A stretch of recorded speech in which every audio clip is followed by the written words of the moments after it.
आहे गुरु जी आहे गुरु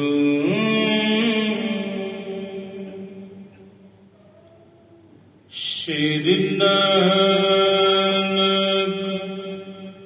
पद पंकज वंदना पंकज वंदना सिमरा अंगद दुख निकंदना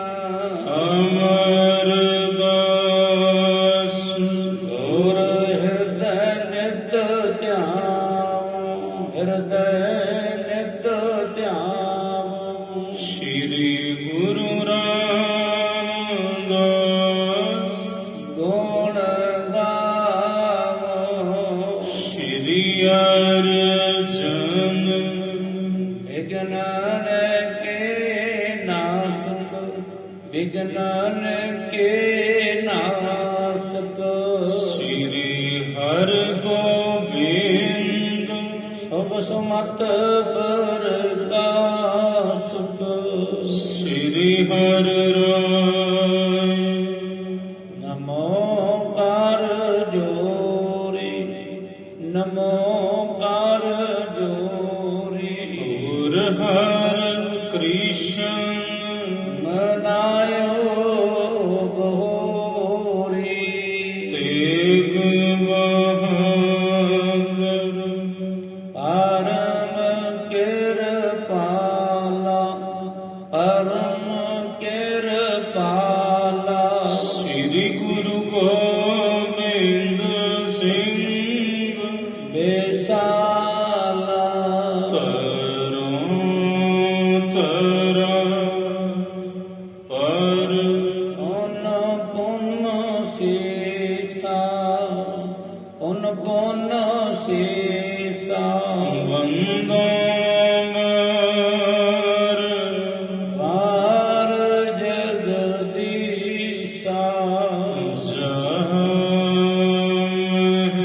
अमृत ज्ञान माणिक भगत वैराग श्री गुरु ग्रंथ साहिब युगद बंदो हरे अनुराग गुर का शब्द कमाए जिन जीते पंच विकार तीन संतन को वंदना शीस चरण भगतार एक ओंकार सद्गुरु तेह प्रसाद सच होए वाहिगुरु जी की फतेह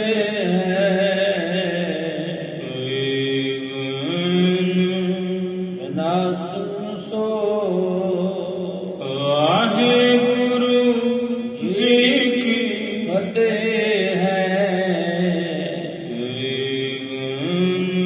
विनाश सो अद अरविंद मलिंद करे मन गुर मूर्त उर ध्याना प्रेम सहित गुण गावे मुख को मुख सो पुल काबल तन आना साध संगत जी वाहिगुरु जी का खालसा वाहिगुरु जी की फतेह। श्रवण गीता आप जी ने कि जगत गुरु गुरु नानक साहिब जी महाराज भाई मरदाना जी दे सहित सुल्तानपुर तो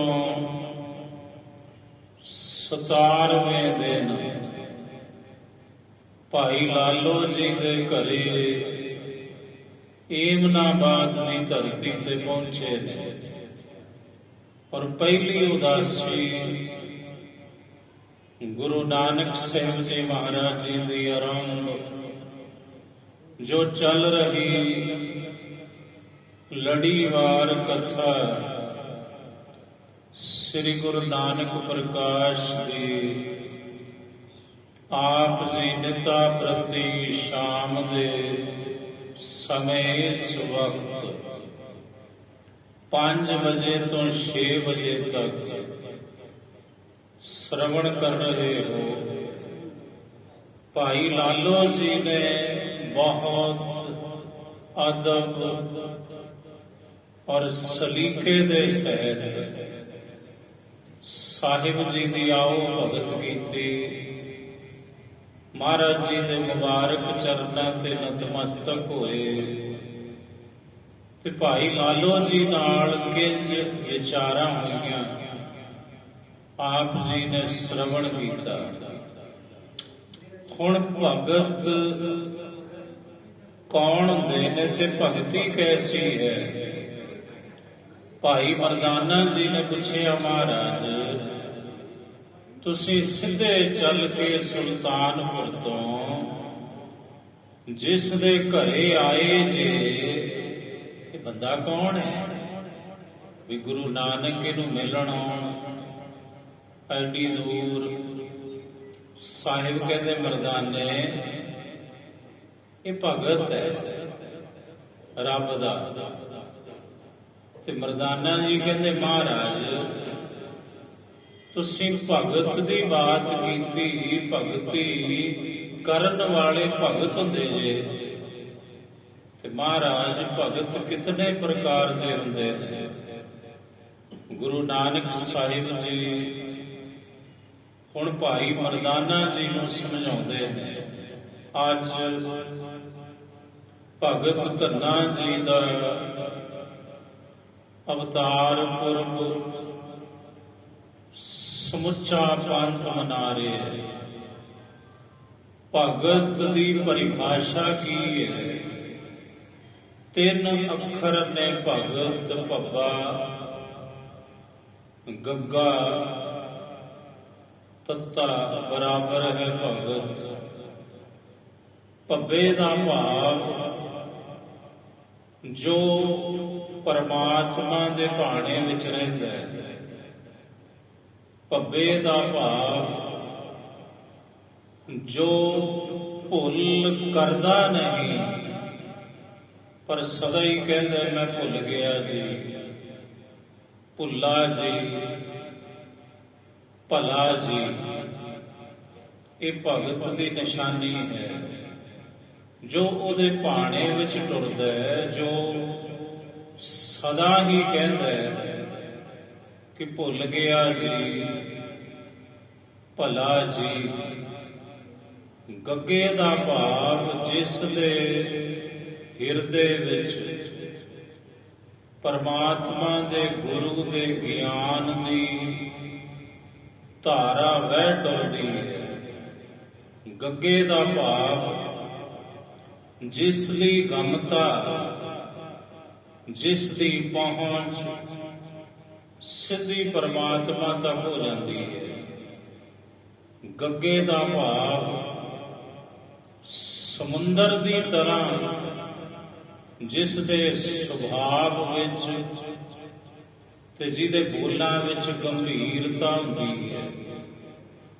ਗੱਗੇ ਦਾ ਭਾਵ ਗਿਆਨ ਦੀ ਧਾਰਾ ਜਿਸ ਦੇ ਹਿਰਦੇ ਵਿੱਚ ਵਹਿ ਡੁੱਲਦੀ ਹੈ ਔਰ ਜਿਸ ਦੀ ਜ਼ਿੰਦਗੀ ਜੀ ਦੇ ਜੀਵਨ ਦਾ ਆਧਾਰ ਕੇਵਲ ਉਹਦੀਆਂ ਸਿਫਤਾਂ ਗਾਉਣਾ ਹੋ ਜਾਂਦਾ ਹੈ। ਗੱਗੇ ਦਾ ਭਾਵ ਸਮੁੰਦਰ ਦੀ ਤਰ੍ਹਾਂ ਜਿਸ ਦੇ ਅੰਦਰ ਗੰਭੀਰਤਾ ਹੁੰਦੀ ਹੈ, ਜਿਹਦੀ ਸੋਚ ਬੜੀ ਗੰਭੀਰ, ਜਿਹਦੇ ਲਫ਼ਜ਼ ਬੜੇ ਗੰਭੀਰ ਹੁੰਦੇ ਨੇ। ਤੱਤੇ ਦਾ ਭਾਵ ਜਿਸ ਦੇ ਅੰਦਰੋਂ ਤਮੋ ਗੁਣ ਮੁਕੰਮਲ ਤੌਰ ਤੇ ਮਿਟਦਾ ਹੈ। ਤੱਤੇ ਦਾ ਭਾਵ ਜੋ ਸਦਾ ਹੀ ਆਖਦਾ ਤੇਰਾ ਤੇਰਾ, ਜਿੱਥੋਂ ਮੈਂ ਮੇਰੀ ਮੁੱਕਦੀ ਹੈ। ਇਹ ਸਾਰੇ ਗੁਣ ਜਿਸ ਦੇ ਅੰਦਰ ਘਰ ਘਰ ਜਾਣ, ਸੋ ਕਹੀਏ ਭਗਤ। ਭਗਤੀ ਕਰਨ ਵਾਲੇ ਨੂੰ ਭਗਤ ਕਹਿੰਦੇ ਨੇ। ਤੇ ਗੁਰਬਾਣੀ ਕਹਿੰਦੀ 9 ਪ੍ਰਕਾਰ ਦੇ ਭਗਤ ਨੇ। ਭਗਤ ਨਵੇਂ ਪ੍ਰਕਾਰਾ, ਪੰਡਿਤ ਵੇਦ ਪੁਕਾਰਾ। ਹੁਣ ਸਾਹਿਬ ਕਹਿੰਦੇ ਭਾਈ ਜਿਹੜਾ ਭਗਤੀ ਤੋਂ ਹੀਣਾ ਮਨੁੱਖ ਹੈ, ਉਹ ਦੁਨੀਆ ਤੇ ਆਇਆ ਕਿਉਂ? ਭਾਈ ਰੇ ਭਗਤ ਹੀਣ ਕਾਹੇ ਜਗ ਆਇਆ। ਪੂਰੇ ਗੁਰ ਕੀ ਸੇਵ ਨਾ ਕੀਨੀ, ਬਿਰਥਾ ਜਨਮ ਗਵਾਇਆ। ਗੁਰੂ ਦੀ ਸੇਵਾ ਇੱਕ ਭਗਤੀ ਹੈ। ਸਾਹਿਬ ਦੇ ਚਰਨਾਂ ਤੇ ਮੱਥਾ ਟੇਕਣਾ। ਅਸੀਂ ਤੁਸੀਂ ਮਹਾਰਾਜ ਗੁਰੂ ਗ੍ਰੰਥ ਸਾਹਿਬ ਜੀ ਦੇ ਮੁਬਾਰਕ ਚਰਨਾਂ ਤੇ ਸੀਸ ਝੁਕਾਉਂਦੇ ਆ। ਇਹਨੂੰ ਕਹਿੰਦੇ ਨੇ ਨਮਸਕਾਰ ਭਗਤੀ। ਗੁਰੂ ਦੀ ਸੇਵਾ ਕਰਨੀ, ਇਹਨੂੰ ਕਹਿੰਦੇ ਨੇ ਪਾਦ ਸੇਵਨ ਭਗਤੀ। ਇਤਿਹਾਸ ਦੀ ਕਥਾ ਸੁਣਨੀ, ਇਤਿਹਾਸ ਦੀ ਕਥਾ, ਗੁਰੂ ਦੀ ਕਥਾ, ਗੁਰਬਾਣੀ ਦੀ ਕਥਾ ਸੁਣਨੀ ਤੇ ਕਰਨੀ, ਇਹਨੂੰ ਕਹਿੰਦੇ ਨੇ ਸ਼ਰਵਣ ਭਗਤੀ। ਔਰ ਸਾਹਿਬ ਜੀ ਦੇ ਮੁਬਾਰਕ ਦਰਸ਼ਨ ਕਰਨੇ, ਇਹ ਦਰਸ਼ਨਾ ਭਗਤੀ ਹੈ। ਇਸ ਵਕਤ ਤੁਸੀਂ ਨਮਸਕਾਰ ਭਗਤੀ ਵੀ ਕਰ ਰਹੇ ਹੋ, ਜੋ ਸਾਹਿਬ ਗੁਰੂ ਗ੍ਰੰਥ ਸਾਹਿਬ ਮਹਾਰਾਜ ਜੀ ਦੇ ਚਰਨਾਂ ਤੇ ਮੱਥੇ ਟੇਕ ਰਹੇ ਹੋ, ਤੇ ਨਾਲ ਹੀ ਗੁਰੂ ਕਾ ਇਤਿਹਾਸ, ਗੁਰੂ ਕੀਆਂ ਸਿਫਤਾਂ ਸੁਣ ਰਹੇ ਹੋ। ਇਹ ਸ਼ਰਵਣਾ ਭਗਤੀ ਹੈ। ਪਰ ਯਥਾ ਸ਼ਕਤ ਤੁਸੀਂ ਜਦੋਂ ਗੁਰੂ ਘਰ ਵਿੱਚ ਆਉਂਦੇ ਹੋ, ਕੋਈ ਜੋੜੇ ਝਾੜਦਾ ਹੈ, ਕੋਈ ਝਾੜੂ ਪੋਚੇ ਦੀ ਸੇਵਾ ਕਰਦਾ, ਕੋਈ ਲੰਗਰਾਂ ਦੇ ਵਿੱਚ ਜਾ ਕੇ ਆਟਾ ਗੁੰਨਦਾ, ਪ੍ਰਸ਼ਾਦੇ ਤਿਆਰ ਕਰਦਾ, ਝੂਠੇ ਭਾਂਡੇ ਮਾਂਜਦੇ ਹੋ, ਇਹ ਸਭ ਸੇਵਾ ਹੈ। ਇਹ ਵੀ ਇੱਕ ਭਗਤੀ ਹੈ, ਗੁਰੂ ਦੀ ਸੇਵਾ। ਸੋ ਭਗਤ ਧੰਨਾ ਜੀ ਜਿਨ੍ਹਾਂ ਦਾ ਅੱਜ ਅਵਤਾਰ ਪੁਰਬ। ਅਵਤਾਰ ਕਿਉਂ? ਕਿਉਂਕਿ ਜਿਤਨੇ ਭਗਤ ਨੇ, ਜਿਤਨੇ ਸੰਤ ਨੇ, ਇਹ ਨਿਤ ਅਵਤਾਰ ਦੀ ਸ਼੍ਰੇਣੀ ਵਿੱਚ ਆਉਂਦੇ ਨੇ। 6 ਪ੍ਰਕਾਰ ਦੇ ਕੁੱਲ ਅਵਤਾਰ ਮੰਨੇ ਗਏ ਨੇ। ਅੰਸ਼ਾ ਅਵਤਾਰ, ਅਵੇਸ਼ਾ ਅਵਤਾਰ, ਨਿਤ ਅਵਤਾਰ, ਨਮਿਤ ਅਵਤਾਰ, ਕਲਾ ਅਵਤਾਰ, ਪੂਰਨ ਅਵਤਾਰ। ਹੁਣ ਅਵਤਾਰਾਂ ਦੀ ਵਿਆਖਿਆ ਪਹਿਲਾਂ ਇਹ ਸਮਝੀਏ, ਅਵਤਾਰ ਕਹਿੰਦੇ ਕਿਹਨੂੰ ਨੇ? ਅਵਤਾਰਕਤੀ ਅਵਤਾਰਾ, ਇਹ ਅਵਤਾਰ ਦੀ ਪਰਿਭਾਸ਼ਾ ਹੈ। ਅਵਤਾ, ਅਵਤਾ ਕਹਿੰਦੇ ਨੇ ਘੁੰਮਣ ਘੇਰੀ, ਸੰਸਾਰ ਇੱਕ ਘੁੰਮਣ ਘੇਰੀ ਹੈ। ਜਨਮ ਤੇ ਮਰਨ ਇੱਕ ਘੁੰਮਣ ਘੇਰੀ ਹੈ। ਦੁੱਖ ਤੇ ਸੁੱਖ ਇੱਕ ਘੁੰਮਣ ਘੇਰੀ ਹੈ। ਹਰਖ ਤੇ ਸੋਗ ਇੱਕ ਘੁੰਮਣ ਘੇਰੀ ਹੈ। ਨਫਾ ਤੇ ਨੁਕਸਾਨ ਇੱਕ ਘੁੰਮਣ ਘੇਰੀ ਹੈ। ਮਿਲਾਪ ਤੇ ਵਿਛੋੜਾ ਇੱਕ ਘੁੰਮਣ ਘੇਰੀ ਹੈ। ਜਿਹੜਾ ਹਰ ਪ੍ਰਕਾਰ ਦੀ ਘੁੰਮਣ ਘੇਰੀ ਤੋਂ ਆਪਣੇ ਸੇਵਕਾਂ ਨੂੰ ਰੱਖ ਲਵੇ, ਔਰ ਉਹਨਾਂ ਦਾ ਪਾਰ ਉਤਾਰਾ ਕਰ ਦੇਵੇ। ਪਰਮਾਤਮਾ ਦੀ ਭਗਤੀ ਦਾ ਉਪਦੇਸ਼ ਦੇ ਕੇ ਜੋ ਪ੍ਰਭੂ ਦੇ ਨਾਲ ਜੋੜ ਦੇਵੇ, ਮਿਲਾ ਦੇਵੇ, ਉਹਨੂੰ ਕਹਿੰਦੇ ਨੇ ਭਗਤ, ਉਹਨੂੰ ਕਹਿੰਦੇ ਨੇ ਅਵਤਾਰ। ਅੰਸ਼ਾਂ ਅਵਤਾਰ ਹੁਣ ਸ਼੍ਰੇਣੀਆਂ 6 ਪ੍ਰਕਾਰ ਦੀਆਂ। ਅੰਸ਼ਾਂ ਅਵਤਾਰ ਕਹਿੰਦੇ ਨੇ ਪਰਮਾਤਮਾ ਦੀ ਅੰਸ਼ ਵਾਲੇ ਲੋਕ, ਜਿਵੇਂ ਪ੍ਰਿਥੂ ਰਾਜਾ, ਰਾਜੇ ਲੋਕ, ਇਹ ਅੰਸ਼ਾਂ ਅਵਤਾਰ ਵਿੱਚ ਆਉਂਦੇ ਨੇ। ਧਰਮੀ ਪੁਰਸ਼ ਜਿਹੜੇ ਧਰਮੀ ਰਾਜੇ ਹੋਏ। ਅਵੇਸ਼ਾ ਨਾਮ ਹੈ ਪਰਮੇਸ਼ ਦਾ। ਪਹਿਲਾਂ ਕੋਈ ਸ਼ਕਤੀ ਕਿਸੇ ਦੇ ਹਿਰਦੇ ਵਿੱਚ ਪ੍ਰਵੇਸ਼ ਨਾ ਕੀਤੀ ਹੋਵੇ, ਪਰ ਜਦੋਂ ਕੋਈ ਪਰਮਾਤਮਾ ਦੀ ਭਗਤੀ ਕਰੇ ਤਾਂ ਉਹਦੀ ਜਿਹੜੀ ਸ਼ਕਤੀ ਹੈ, ਜਿਹਦੇ ਅੰਦਰ ਪ੍ਰਵੇਸ਼ ਕਰ ਜਾਵੇ, ਸੋ ਕਹੀਏ ਅਵੇਸ਼ਾ ਅਵਤਾਰ। ਪਰਸਰਾਮ ਜਿਨ੍ਹਾਂ ਦਾ ਕੁਹਾੜਾ ਮਸ਼ਹੂਰ ਹੈ, ਇਹ ਅਵੇਸ਼ਾ ਅਵਤਾਰ ਦੀ ਸ਼੍ਰੇਣੀ ਵਿੱਚ ਆਉਂਦੇ ਨੇ। ਔਰ ਇਹ 2 ਕਲਾ ਅਵਤਾਰ ਹੋਏ ਨੇ, ਪਰਸਰਾਮ, ਅੰਸ਼ਾ ਅਵਤਾਰ, ਅਵੇਸ਼ਾ ਅਵਤਾਰ। ਨਿਤ ਅਵਤਾਰ ਭਗਤ ਸੰਤ ਜਿੰਨੇ ਨੇ, ਇਹ ਨਿਤਾਂ ਅਵਤਾਰ ਵਿੱਚ ਆਉਂਦੇ। ਨਿਤ ਅਵਤਾਰ ਦੀ ਸ਼੍ਰੇਣੀ ਹੈ ਭਗਤਾਂ ਤੇ ਸੰਤਾਂ ਦੀ। ਇਹ ਨਿਤ ਅਵਤਾਰ ਵਿੱਚ ਆਉਂਦੇ ਨੇ। ਜਿੰਨੇ ਭਗਤ, ਜਿਤਨੇ ਸੰਤ ਨੇ, ਤਤਵੇਤੇ ਮਹਾਪੁਰਸ਼। ਨਿਤ ਅਵਤਾਰ, ਨਿਮਿਤ ਅਵਤਾਰ। ਨਿਮਿਤ ਅਵਤਾਰ ਧਾਰਨ ਕਰਨਾ, ਜਿਵੇਂ ਹਰਣਾਖਸ ਦਾ ਵਧ ਕਰਨ ਲਈ ਅਕਾਲ ਪੁਰਖ ਨੇ ਨਰ ਸਿੰਘ ਦਾ ਰੂਪ ਧਾਰਨ ਕੀਤਾ। ਨਿਮਿਤ ਆਏ ਪ੍ਰਭੂ ਜੀ ਤੇ ਉਹਦਾ ਸੋਧਾ ਲਾ ਕੇ ਹਰਣਾਖਸ ਨੂੰ ਖਤਮ ਕਰਕੇ ਫਿਰ ਆਪਣੇ ਸਰੀਰ ਨੂੰ ਅਲੋਪ ਕਰ ਲਿਆ। ਇਹਨੂੰ ਕਹਿੰਦੇ ਨੇ ਨਿਮਿਤ ਅਵਤਾਰ। ਕਿਸੇ ਦੇ ਨਿਮਿਤ ਆਉਣਾ, ਕਿਸੇ ਚੀਜ਼ ਦੇ ਨਿਮਿਤ, ਕਿਸੇ ਕਾਰਜ ਦੀ ਪੂਰਤੀ ਕਰਨ ਦੇ ਨਿਮਿਤ ਦੁਨੀਆ ਤੇ ਆਉਣਾ, ਤੇ ਫਿਰ ਆਪਣਾ ਸਰੂਪ ਛੁਪਾ ਲੈਣਾ, ਅਲੋਪ ਕਰ ਲੈਣਾ, ਉਹਨੂੰ ਕਹਿੰਦੇ ਨਿਮਿਤ ਅਵਤਾਰ। ਇੱਕ ਹੁੰਦੇ ਨੇ ਕਲਾ ਅਵਤਾਰ। ਹੁਣ ਕਲਾ ਦੇ ਬਹੁਤ ਅਰਥ ਨੇ। ਕਲਾ ਦਾ ਇੱਕ ਅਰਥ ਨਹੀਂ ਹੈ, ਬਹੁਤ ਅਰਥ ਹੈ। ਕਲਾ ਸ਼ਕਤੀ ਨੂੰ ਕਹਿੰਦੇ ਨੇ, ਕਲਾ ਗੁਣ ਨੂੰ ਕਹਿੰਦੇ ਨੇ, ਕਲਾ ਵਿਦਿਆ ਨੂੰ ਕਹਿੰਦੇ ਨੇ, ਕਲਾ ਕਰਾਮਾਤ ਨੂੰ ਵੀ ਕਹਿੰਦੇ ਨੇ।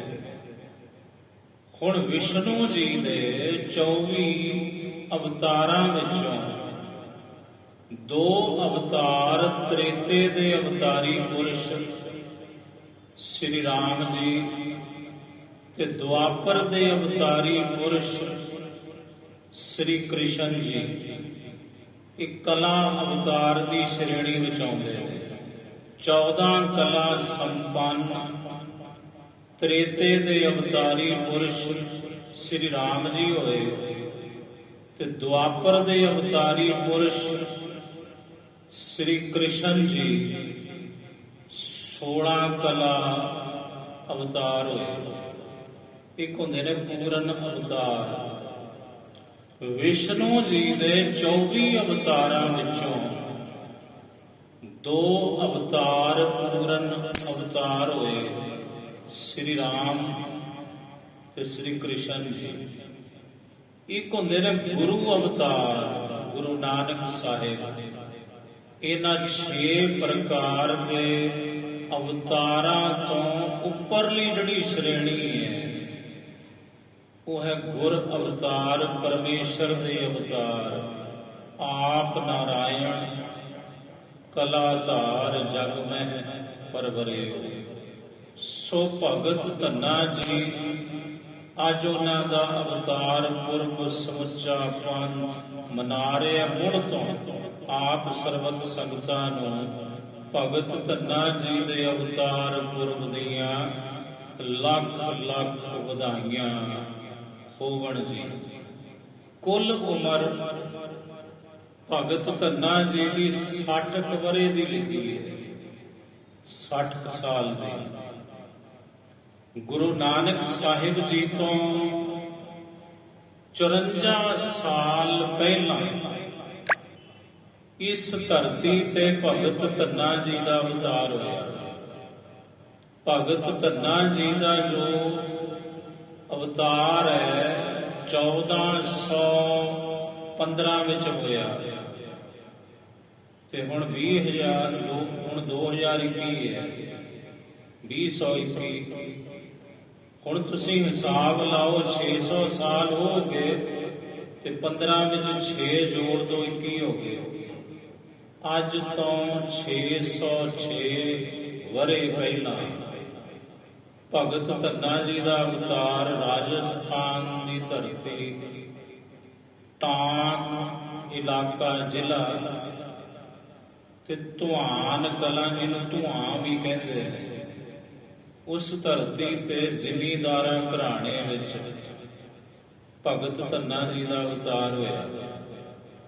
ਗੁਰੂ ਨਾਨਕ ਸਾਹਿਬ ਜੀ ਦਾ ਪ੍ਰਕਾਸ਼ 1469 ਵਿੱਚ ਹੋਇਆ। ਭਗਤ ਧੰਨਾ ਜੀ ਦਾ ਪ੍ਰਕਾਸ਼ 1415 ਤੇ ਗੁਰੂ ਨਾਨਕ ਸਾਹਿਬ ਜੀ ਦਾ ਅਵਤਾਰ 1469।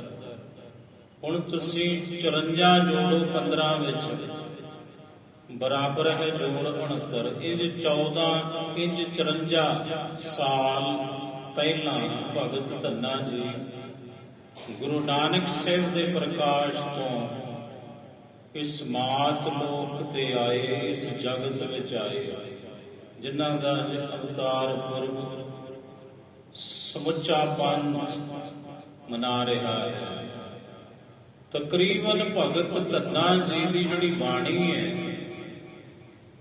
ਗੁਰੂ ਗ੍ਰੰਥ ਸਾਹਿਬ ਮਹਾਰਾਜ ਵਿੱਚ ਆਸਾ ਰਾਗ ਵਿੱਚ ਉਹਨਾਂ ਦੇ ਸ਼ਬਦ ਨੇ ਕੁੱਲ ਮਹੱਲਾ ਪੰਜਵਾਂ ਨੂੰ ਮਿਲਾ ਕੇ 3 ਤੇ ਇੱਕ ਸ਼ਬਦ ਹੈ ਧਨਾਸਰੀ ਰਾਗ ਵਿੱਚ ਗੋਪਾਲ ਤੇਰਾ ਆਰਤਾ। ਆਰਤਾ ਕਹਿੰਦੇ ਨੇ, ਇੱਕ ਆਰਤ ਹੁੰਦਾ ਹੈ, ਇੱਕ ਦੁਖੀ ਹੁੰਦਾ ਹੈ। ਆਰਤ ਦਾ ਮਤਲਬ, ਇੱਕ ਆਰਤ ਕਹਿੰਦੇ ਨੇ ਜਾਚਕ ਨੂੰ, ਮੰਗਤੇ ਨੂੰ। ਇਹ ਗੋਪਾਲ ਮੈਂ ਤੇਰੇ ਦਰ ਦਾ ਮੰਗਤਾ ਹਾਂ, ਗੋਪਾਲ ਤੇਰਾ ਆਰਤਾ। ਆਰਤਾ ਕਹਿੰਦੇ ਨੇ ਆਜ਼ਿਜ਼ ਨੂੰ, ਮੰਗਤੇ ਨੂੰ, ਪਰਮਾਤਮਾ ਦੇ ਦਰ ਘਰ ਦੇ ਮੰਗਤੇ ਨੂੰ ਕਹਿੰਦੇ ਨੇ ਆਰਤ। ਇੱਕ ਸ਼ਬਦ ਧਨਾਸਰੀ ਰਾਗ ਵਿੱਚ ਔਰ ਆਸਾ ਰਾਗ ਵਿੱਚ 2 ਸ਼ਬਦ ਭਗਤ ਧੰਨਾ ਜੀ ਦੇ ਤੇ ਇੱਕ ਪੰਚਮ ਪਾਤਸ਼ਾਹ ਗੁਰੂ ਅਰਜਨ ਦੇਵ ਸਾਹਿਬ ਨੇ ਆਪਣੇ ਵੱਲੋਂ ਇੱਕ ਸ਼ਬਦ ਬਖਸ਼ਿਆ, ਜਿਹਦਾ ਸਿਰਲੇਖ ਰੱਖਿਆ ਮਹੱਲਾ ਪੰਜਵਾ। ਉਸ ਸ਼ਬਦ ਵਿੱਚ ਮਹਾਰਾਜ ਜੀ ਨੇ ਨਾਨਕ ਪਦ ਦੀ ਵਰਤੋਂ ਨਹੀਂ ਕੀਤੀ। ਅਖੀਰ ਵਿੱਚ ਕਿਹਾ ਮਿਲੇ ਪ੍ਰਤੱਖ ਗੁਸਾਈਆਂ ਧੰਨਾ ਵਡਭਾਗਾ। ਇੰਜ ਸੰਪਰਦਾਇ ਦੇ ਮੁਤਾਬਕ ਭਗਤ ਧੰਨਾ ਜੀ ਦੀ ਜਿਹੜੀ ਬਾਣੀ ਹੈ 4 ਸ਼ਬਦਾਂ ਦਾ ਜੋੜ ਬਣਦਾ। 4 ਸ਼ਬਦ ਨੇ ਕੁੱਲ ਗੁਰੂ ਗ੍ਰੰਥ ਸਾਹਿਬ ਮਹਾਰਾਜ ਵਿੱਚ। 3 ਭਗਤ ਧੰਨਾ ਜੀ ਦੇ ਇੱਕ ਸਿਰੋਪਾਉ ਦੇ ਰੂਪ ਵਿੱਚ ਸ਼ਬਦ ਹੈ। ਸਿਰਲੇਖ ਹੈ ਮਹੱਲਾ ਪੰਜਵਾ ਗੋਬਿੰਦ ਗੋਬਿੰਦ ਗੋਬਿੰਦ ਸੰਗ ਨਾਮ ਦਿਓ ਮਨ ਲੀਨਾ। ਸੋ ਭਗਤ ਧੰਨਾ ਜੀ ਨੇ ਭਗਤੀ ਸ਼ਰਵਣ ਤੋਂ ਕੀਤੀ। ਪਹਿਲਾਂ ਸੁਣਿਆ ਭਗਤ ਨਾਮਦੇਵ ਜੀ ਦੀ ਬਾਬਤ, ਭਗਤ ਕਬੀਰ ਜੀ ਦੀ ਬਾਬਤ, ਭਗਤ ਰਵਿਦਾਸ ਜੀ ਦੀ ਬਾਬਤ ਤੇ ਭਗਤ ਸੈਨ ਜੀ ਦੀ ਬਾਬਤ। ਫਿਰ ਭਗਤ ਜੀ ਵੀ ਉੱਠ ਖਲੋਤੇ, ਇਹ ਵਿਦ ਸੁਨ ਕੈ ਜਾਟ ਰੋ ਉਠ ਭਗਤੀ ਲਾਗਾ, ਮਿਲੇ ਪ੍ਰਤੱਖ ਵਸਾਈਆਂ ਧੰਨਾ ਬੜ ਭਾਗਾ। ਹੁਣ ਗੁਰੂ ਨਾਨਕ ਸਾਹਿਬ ਭਾਈ ਮਰਦਾਨਾ ਜੀ ਨੂੰ ਸਮਝਾਉਂਦੇ ਨੇ ਕਿ ਭਗਤੀ 9 ਪ੍ਰਕਾਰ ਦੀ ਹੈ ਮਰਦਾਨੇ। ਅਜ ਅਰਵਿੰਦ ਬਲਿੰਦ ਕਰੇ ਮਨ, ਇੱਕ ਤੇ ਹੈ ਪਾਦ ਸੇਵਨ ਭਗਤੀ। ਗੁਰੂ ਨਾਨਕ ਸਾਹਿਬ ਕਹਿੰਦੇ ਮਰਦਾਨੇ, ਜਿਹੜਾ ਭਗਤ ਹੈ ਉਹ ਆਪਣੇ ਮਨ ਨੂੰ ਭੌਰਾ ਬਣਾ ਲਵੇ, ਗੁਰੂ ਦੇ ਚਰਨ ਕਮਲਾਂ ਦੇ ਉੱਪਰ ਔਰ ਮੂਰਤ ਔਰ ਧਿਆਨਾ, ਤੇ ਗੁਰੂ ਦੀ ਮੂਰਤ ਦਾ ਧਿਆਨ ਆਪਣੇ ਹਿਰਦੇ ਵਿੱਚ ਰੱਖੇ। ਜਿਹੜਾ ਭਗਤ ਹੈ ਗੁਰੂ ਪਰਮੇਸ਼ਰ ਦਾ ਪ੍ਰੇਮ ਸਹਿਤ ਗੁਣ ਗਾਵੇ ਮੁਖ ਸੋ, ਤੇ ਪ੍ਰੇਮਾ ਭਗਤੀ ਆਪਣੇ ਮੁਖੋਂ ਪ੍ਰੇਮ ਸਹਿਤ ਗੁਰੂ ਪਰਮੇਸ਼ਰ ਦੇ ਗੁਣਾਂ ਨੂੰ ਗਾਇਨ ਕਰਨਾ। ਫੁੱਲ ਕਾਵਲ ਤਨ ਆਨਾ, ਤੇ ਆਪਣਾ ਜਿਹੜਾ ਤਨ ਹੈ, ਸਰੀਰ ਹੈ, ਸਰੀਰ ਦੇ ਜਿਹੜੇ ਰੋਮ ਨੇ, ਲੂੰ ਜਿਹੜੇ ਖੜੇ ਹੋ ਜਾਣ। ਜਦੋਂ ਪ੍ਰੇਮ ਦੇ ਸਹਿਤ ਭਗਤ ਗੁਰੂ ਪਰਮੇਸ਼ਰ ਦੇ ਗੁਣਾਂ ਨੂੰ ਗਾਉਂਦੇ ਨੇ ਤਾਂ ਉਹਨਾਂ ਦੇ ਸਰੀਰ ਦੇ ਵਿੱਚ ਕੰਬਣੀ ਛਿੜਦੀ ਹੈ, ਤੇ ਮਰਦਾਨੇ ਉਹਨਾਂ ਦੇ ਲੂੰ ਖੜੇ ਹੁੰਦੇ ਨੇ, ਕਿਉਂਕਿ ਉਹ ਰੂਹ ਨਾਲ, ਦਿਲੋਂ, ਹਿਰਦੇ ਵਿੱਚੋਂ ਉਹ ਗੁਰੂ ਪਰਮੇਸ਼ਰ ਦੇ ਗੁਣ ਗਾਇਨ ਕਰਦੇ ਹਨ। ਦਮ ਸਮ ਭਾਵ ਰਖਤ ਕਰਮਨ ਤੇ, ਇੱਕ ਭਗਤੀ ਹੈ ਸਮ ਦਮ, ਸਮ ਤੇ ਦਮ ਕਰਨਾ, ਸੰਜਮ ਕਰਨਾ, ਇੰਦਰੀਆਂ ਤੇ ਕਾਬੂ ਰੱਖਣਾ, ਅੱਖਾਂ ਉੱਪਰ, ਕੰਨਾਂ ਦੇ ਉੱਪਰ, ਹੱਥਾਂ ਪੈਰਾਂ ਦੇ ਉੱਪਰ ਐਨ ਆਪਣਾ ਕੰਟਰੋਲ ਰੱਖਣਾ, ਉਹਨੂੰ ਕਹਿੰਦੇ ਨੇ ਸਮਦਮ। ਸੰਜਮ ਕਰਨਾ, ਸਵੈ ਤੇ ਕਾਬੂ ਰੱਖਣਾ। ਤੇ ਜਿਹੜੀ ਬਿਰਤੀ ਹੈ ਸਾਹਿਬ ਕਹਿੰਦੇ ਮਰਦਾਨੇ, ਉਹ ਵਿਰਕਤਾ ਵਾਲੀ ਧਾਰਨ ਕਰੇ। ਸੁਰਗਾਦਿਕ ਤਜ ਚਾਹ, ਤੇ ਸਵਰਗ ਆਦਿਕ ਦੇ ਰਾਜ ਦੀ ਇੱਛਾ ਵੀ ਆਪਣੇ ਅੰਦਰੋਂ ਤਿਆਗ ਦਵੇ। ਇਹਨੂੰ ਕਹਿੰਦੇ ਨੇ ਸਮਦਮ ਭਗਤੀ।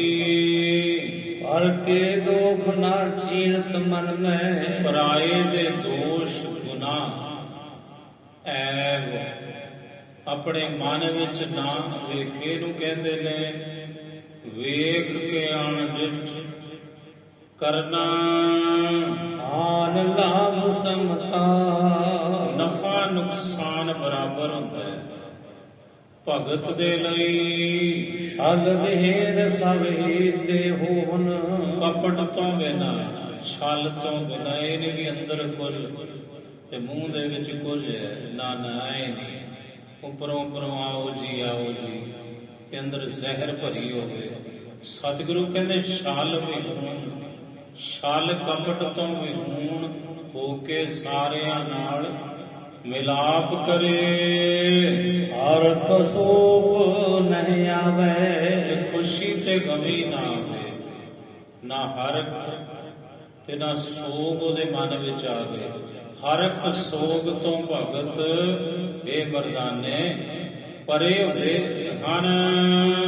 ਦ੍ਰਿੜ ਨਿਸ਼ਚਾ ਕਰਤਾਰ ਵਿਖਿਆਤ, ਇੱਕ ਕੇਵਲ ਆਪਣਾ ਭਰੋਸਾ, ਆਪਣਾ ਨਿਸ਼ਚਾ ਪਰਪੱਕ ਰੱਬ ਦੇ ਉੱਪਰ ਰੱਖਦਾ ਹੈ ਭਗਤ, ਜਿਹਨੂੰ ਸਤਿਗੁਰੂ ਜੀ ਦੀ ਬਾਣੀ ਦੇ ਵਿੱਚ ਮਹਾਰਾਜ ਜੀ ਨੇ ਸਮਝਾਇਆ ਹੈ, ਦਾਸ ਗੋਬਿੰਦ ਪਰਾਇਣ। ਵੀ ਜਿਹੜੇ ਗੋਬਿੰਦ ਦੇ ਸੇਵਕ ਨੇ, ਭਗਤ ਨੇ, ਦਾਸ ਨੇ, ਉਹ ਕੇਵਲ ਗੋਬਿੰਦ ਪਰਮੇਸ਼ਰ ਦੇ ਹੀ, ਗੁਰੂ ਦੇ ਹੀ ਪਰਾਇਣ ਆਸਰੇ ਹੁੰਦੇ ਨੇ, ਕਿਉਂਕਿ ਉਹਨਾਂ ਦਾ ਨਿਸ਼ਚਾ ਪਰਪੱਕ ਹੁੰਦਾ ਹੈ ਗੁਰੂ ਪਰਮੇਸ਼ਰ ਉੱਪਰ। ਡੋਲ ਨ ਕਬਹੂ ਜਾਵੇ, ਪਰ ਜਿਹੜਾ ਭਗਤ ਹੈ ਉਹ ਕਦੇ ਡੋਲਦਾ ਨਹੀਂ, ਉਸ ਦਾ ਮਨ ਹਰ ਸਰੂਪ ਸਭੂ ਕੋ ਜਾਣੈ। ਸਭ ਨੂੰ ਹਰੀ ਦਾ ਹੀ ਸਰੂਪ ਜਾਣੇ, ਪਰਮੇਸ਼ਰ ਸਰੂਪ ਜਾਣੇ। ਉਹਦੀ ਜਿਹੜੀ ਦ੍ਰਿਸ਼ਟੀ ਹੁੰਦੀ ਹੈ, ਇਹ ਮਰਦਾਨੇ ਉਹ ਸਾਮ ਹੁੰਦੀ ਏ। ਰਵਿਓ ਸਭ ਕੇ ਮਾਹੀ, ਸਾਰਿਆਂ ਵਿੱਚ ਮਿਲਿਆ ਹੈ ਪਰਮਾਤਮਾ। ਇਹ ਭਗਤ ਦੀ ਵਿਰਤੀ ਹੁੰਦੀ ਹੈ। ਇਹ ਵਿਦ ਹੈ ਸੁਸਮ ਕਰ ਵਰਨੀ, ਇਹ 9 ਪ੍ਰਕਾਰ ਦੀ ਭਗਤੀ ਹੈ ਕੋਈ। ਇਹ ਮਰਦਾਨੇ ਜਿਹੜੀ ਅਸਾਂ ਵਰਣਨ ਕੀਤੀ ਹੈ ਤੇ ਤੂੰ ਸੁਣੀ ਹੈ। ਏਕ ਪ੍ਰਾਪਤ ਜਾਹੀ, ਇਸ 9 ਪ੍ਰਕਾਰ ਦੀ ਭਗਤੀ ਵਿੱਚੋਂ ਇੱਕ ਪ੍ਰਕਾਰ ਦੀ ਵੀ ਭਗਤੀ ਜਿਸ ਜੀਵ ਨੂੰ ਪ੍ਰਾਪਤ ਹੋ ਜਾਵੇ, ਕੁੱਲ ਸਮੇਤ ਤਰ ਹੈ ਭਵ ਸਾਗਰ। ਉਹ ਆਪਣੀਆਂ ਕੁੱਲਾਂ ਦੇ ਸਹਿਤ ਫਿਰ ਇਸ ਭਵ ਸਾਗਰ ਤੋਂ ਭਗਤ ਤਰਦਾ ਹੈ। ਆਵਰ ਤਰੈ ਤੇ ਸੰਗਾ, ਤੇ ਉਹਦੀ ਸੰਗਤ ਕਰਕੇ ਹੋਰ ਵੀ ਉਹਦੇ ਸੰਗੀ ਸਾਥੀ ਇਸ ਭਵ ਸਾਗਰ ਤੋਂ ਤਰ ਜਾਂਦੇ ਹਨ। ਭਗਤ ਕਰਤ ਮਾਇਆ ਨਹੀਂ ਮੋਹੈ, ਸਾਹਿਬ ਕਹਿੰਦੇ ਮਰਦਾਨੇ ਜਿਹੜਾ ਭਗਤ ਹੁੰਦਾ ਹੈ ਨਾ, ਉਹਨੂੰ ਭਗਤੀ ਕਰਦੇ ਆ ਮਾਇਆ ਉਹ ਨਹੀਂ ਪੀ ਸਕਦੀ। ਰਾਜੇ ਹਰ ਕੇ ਰੰਗਾ, ਕਿਉਂਕਿ ਭਗਤ ਸਦਾ ਹੀ ਉਹਨਾਂ ਦਾ ਮਨ ਹਰੀ ਦੇ ਪ੍ਰੇਮ ਵਿੱਚ ਰਚਿਆ ਹੁੰਦਾ ਏ। ਝੂਲ ਕਾ ਸੰਦ ਵਰਦਾਨਾ ਸੁਨ ਕਰਤਬੈ, ਕਹਿੰਦੇ ਸੁਣ ਕੇ ਭਾਈ ਮਰਦਾਨਾ ਜੀ ਪਦ ਪਰ ਧਾਰ ਵਿਚਾਰ ਲਾਵੇ। ਗੁਰੂ ਨਾਨਕ ਸਾਹਿਬ ਜੀ ਦੇ ਮੁਬਾਰਕ ਚਰਨ ਕਮਲਾਂ ਤੇ ਭਾਈ ਮਰਦਾਨਾ ਜੀ ਨੇ ਆਪਣਾ ਲਿਲਾਰ ਮਸਤਕ ਰਖਣਾ ਕੀਤਾ। ਤਵ ਵਚਨ ਤੁਮ ਕਹਿਤ ਹੋ ਜੇ ਭਵ, ਮਰਦਾਨਾ ਜੀ ਕਹਿੰਦੇ ਮਹਾਰਾਜ ਜੋ ਤੁਸੀਂ ਬਚਨ ਕਹਿੰਦੇ ਹੋ, ਇਹ ਮੇਰੇ ਸਤਿਗੁਰੂ ਗੁਰੂ ਨਾਨਕ ਸਾਹਿਬੋ ਸਤ ਹਨ ਜੀ। ਕੀ ਭਵ ਦੁਖ ਦਾਰ ਮਿਟਾਵੇ, ਇਹ ਸਤਿਗੁਰੂ ਮੇਰਾ ਇਹ ਭਰੋਸਾ ਹੈ ਕਿ ਗੁਰੂ ਨਾਨਕ ਸਾਹਿਬ ਤੁਹਾਡੇ ਜਿਹੜੇ ਵਚਨ ਨੇ, ਤੁਹਾਡੇ ਜਿਹੜੇ ਬੋਲ ਨੇ, ਉਹ ਇਸ ਸੰਸਾਰ ਸਮੁੰਦਰ ਦੇ ਤਮਾਮ ਦੁੱਖ ਤੇ ਦਲਿੱਦਰ ਮਿਟਾ ਦਿੰਦੇ ਹਨ। ਦੋਇਆ ਸੰਗ ਇਤਨੇ ਮੈਂ ਲਾਲੋ ਤਹਿ ਆਵਾਂ, ਇੰਨੇ ਨੂੰ ਭਾਈ ਲਾਲੋ ਜੀ ਪਹੁੰਚ ਗਏ, ਕਿਉਂਕਿ ਪ੍ਰਸ਼ਾਦੇ ਦਾ ਕਹਿਣ ਗਏ ਸੀ ਅੰਦਰ ਤਿਆਰ ਕਰਾਉਣ ਲਈ ਘਰ ਦੇ ਅੰਦਰ। ਤੇ ਭਾਈ ਲਾਲੋ ਜੀ ਜਦੋਂ ਪ੍ਰਸ਼ਾਦਾ ਤਿਆਰ ਹੋ ਗਿਆ, ਇੰਨੇ ਨੂੰ ਵਾਪਸ ਆਉਂਦੇ ਨੇ ਵਿਹੜੇ ਵਿੱਚ। ਇਹ ਵਿਦ ਕਹਿਓ ਸੁਨਾਈ, ਇਸ ਪ੍ਰਕਾਰ ਭਾਈ ਲਾਲੋ ਜੀ ਨੇ ਆ ਕੇ ਗੁਰੂ ਨਾਨਕ ਸਾਹਿਬ ਜੀ ਨੂੰ ਇੰਜ ਬੇਨਤੀ ਕੀਤੀ ਹੈ। ਅੱਜ ਵਹਿ ਅਸਨ ਚਲੋ ਸ੍ਰੀ ਨਾਨਕ, ਕਹਿਣ ਲੱਗੇ ਭਾਈ ਲਾਲੋ ਜੀ, हे ਗੁਰੂ ਨਾਨਕ ਸਾਹਿਬ ਜੀ ਕਰੋ ਕਿਰਪਾ, ਭੋਜਨ ਤਿਆਰ ਹੈ ਮਹਾਰਾਜ, ਪ੍ਰਸ਼ਾਦਾ ਤਿਆਰ ਹੈ, ਪ੍ਰਸ਼ਾਦਾ ਛਕੋ ਜੀ। ਦੁਖ ਪੁੰਜਰ ਮਿਰਗਰਾਈ, ਇਹ ਸਤਿਗੁਰੂ ਦੁੱਖ ਰੂਪੀ ਹਾਥੀ ਨੂੰ ਖਤਮ ਕਰਨ ਲਈ ਗੁਰੂ ਨਾਨਕ ਸਾਹਿਬ ਤੁਸੀਂ ਤੁਹਾਡੇ ਦਰਸ਼ਨ ਤੇ ਤੁਹਾਡੇ ਬਚਨ ਸ਼ੇਰ ਵੱਤ ਹਨ। ਭਵ ਬੰਧਨ ਪੰਨਗ ਜੇ ਗਰਜੇ, ਸਤਿਗੁਰੂ ਸੰਸਾਰ ਦੇ ਜਿਤਨੇ ਬੰਧਨ ਨੇ, ਇਹ ਮਹਾਰਾਜ ਨਾਗ ਨੇ, ਨਾਗ ਇਹ ਸੱਪ ਨੇ, ਜਿਤਨੇ ਸੰਸਾਰ ਦੇ ਮੋਹ ਮਾਇਆ ਰੂਪੀ ਬੰਧਨ ਨੇ, ਇਹਨਾਂ ਸੱਪਾਂ ਨੂੰ ਬੈਨਤੇ ਹੋ ਤਿਨ ਕੋ, ਇਹਨਾਂ ਸੰਸਾਰ ਦੇ ਮੋਹ ਮਾਇਆ ਦੇ ਬੰਧਨ ਰੂਪੀ ਸੱਪਾਂ ਨੂੰ ਮਾਰਨ ਲਈ ਤੁਸੀਂ ਬੈਨ ਤੇ ਹੋ। ਬੈਨ ਤੇ ਕਹਿੰਦੇ ਨੇ ਗਰੁੜ, ਤੁਸੀਂ ਗਰੁੜ ਸਰੂਪ ਹੋ ਜੀ। ਕਰ ਕਿਰਤਾਰਥ ਮੁਝ ਕਰਨਾ ਕਰ। ਇਹ ਸਤਿਗੁਰੂ ਤੁਸੀਂ ਮੇਰੇ ਤੇ ਕਿਰਪਾ ਕੀਤੀ, ਮੈਨੂੰ ਕਿਰਤਾਰਥ ਕੀਤਾ। ਤੁਸੀਂ ਮਹਾਰਾਜ ਆਪਣੇ ਮੁਬਾਰਕ ਚਰਨ ਮੇਰੇ ਗ੍ਰਹਿ ਵਿਖੇ ਪਾਏ, ਆਪਣੇ ਸਫਲ ਦਰਸ਼ਨ ਬਖਸ਼ੇ ਤੇ ਆਪਣੇ ਅੰਮ੍ਰਿਤਮਈ ਵਚਨ ਮੈਨੂੰ ਬਖਸ਼ੇ, ਤਾਂ ਤੇ ਤੁਸਾਂ ਮੈਨੂੰ ਕਿਰਤਾਰਥ ਕਰ ਦਿੱਤਾ। ਆਨੰਦ ਪਾਏ ਅਸਨ ਕੋ। ਹੁਣ ਕਿਰਪਾ ਕਰੋ, ਮੈਨੂੰ ਹੋਰ ਕਿਰਤਾਰਥ ਕਰੋ।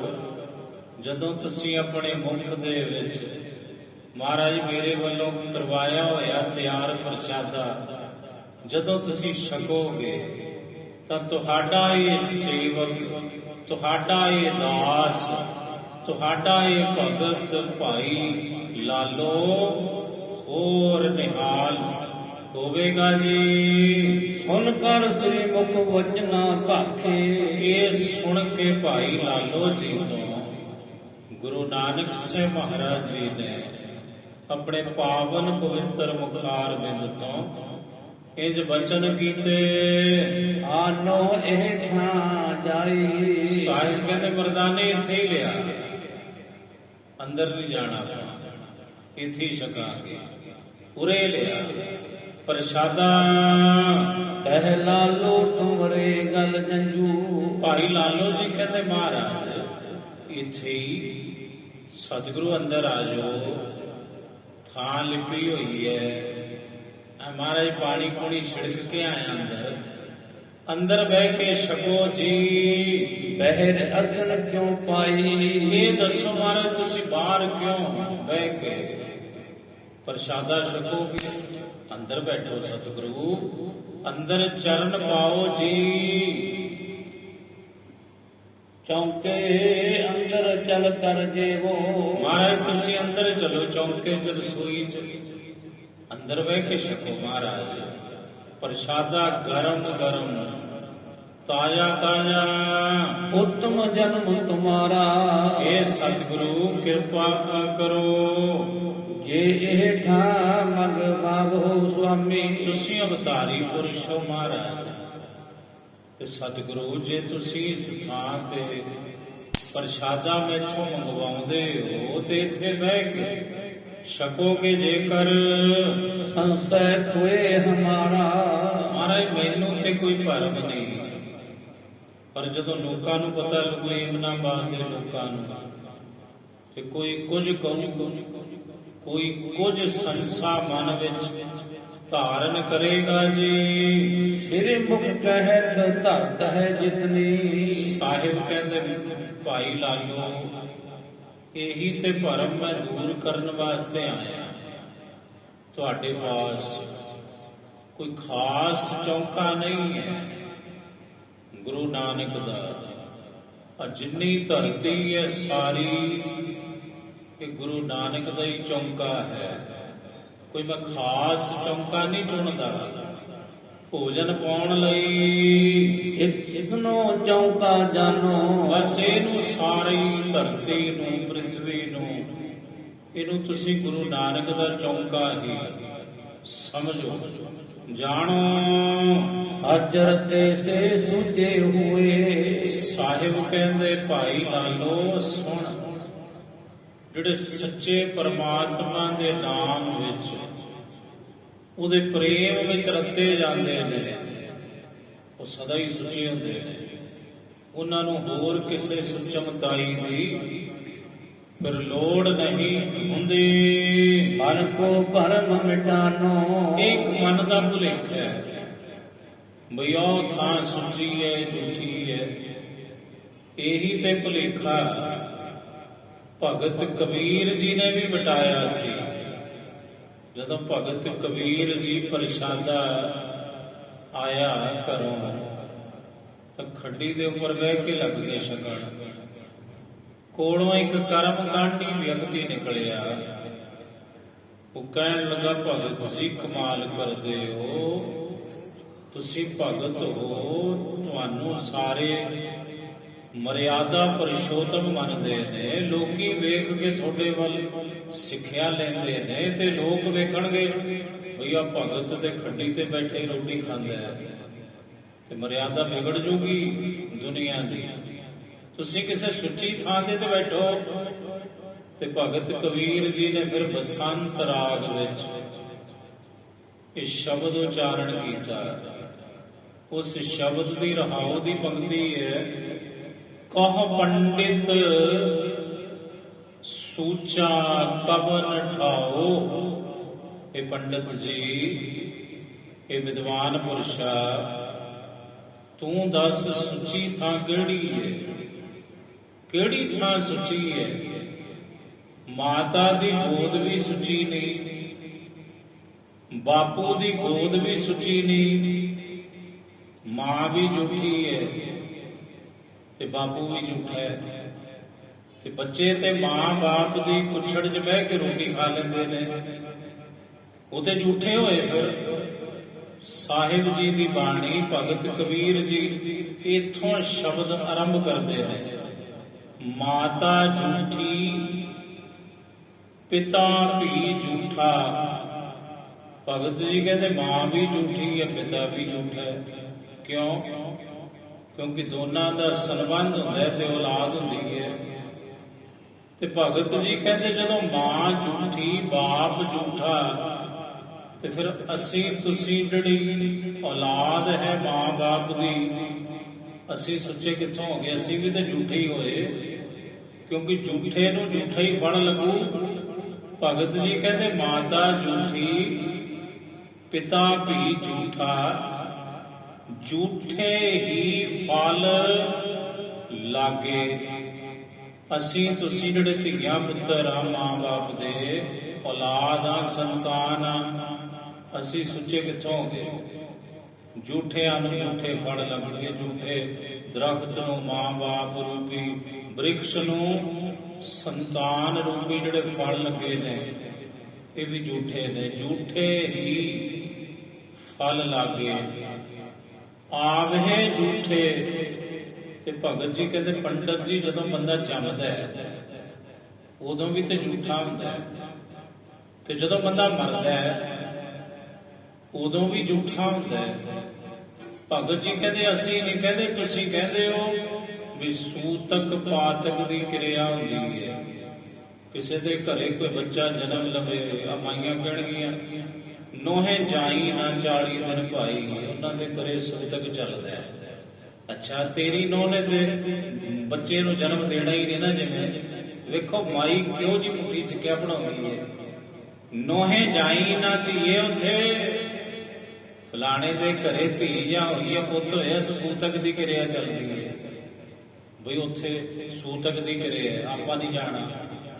ਤੇ ਭਗਤ ਜੀ ਕਹਿੰਦੇ ਤੁਸੀਂ ਤੇ ਕਹਿੰਦੇ ਹੋ ਜਦੋਂ ਕੋਈ ਬੰਦਾ ਜੰਮਦੇ ਉਦੋਂ ਸੂਤਕ, ਤੇ ਜਦੋਂ ਮਰਦਾ ਇੰਨੇ ਦਿਨ ਉਹਦੇ ਘਰੇ ਪਾਤਕ ਦੀ ਕਿਰਿਆ ਹੁੰਦੀ ਹੈ।